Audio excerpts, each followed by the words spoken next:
Il y a depuis toujours deux modes très différents d'approcher les organisations. Une façon de voir mécaniste qui voit l'organisation, l'entreprise, comme une horloge, avec des pièces qui s'articulent mécaniquement les unes avec les autres, le mouvement de l'une déclenchant l'action de la suivante.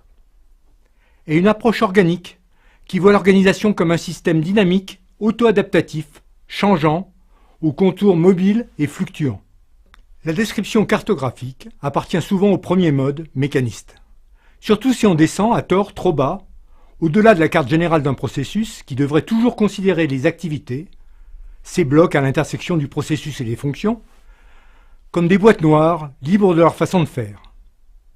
La description ultérieure des activités en tâches formalisées, souvent en procédure, durcit clairement le jeu mécaniste.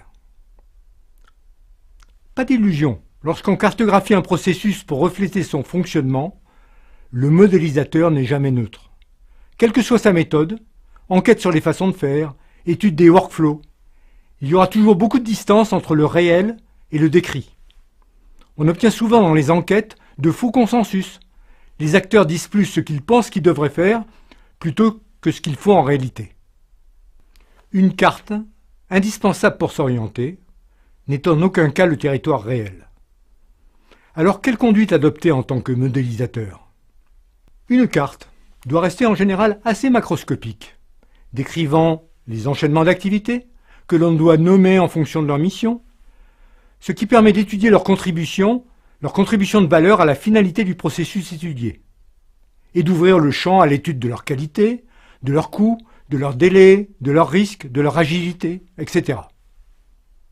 Bien évidemment, cela permettra également de se focaliser sur les liaisons interactivités, les transversalités, les goulets d'étranglement, ainsi de suite.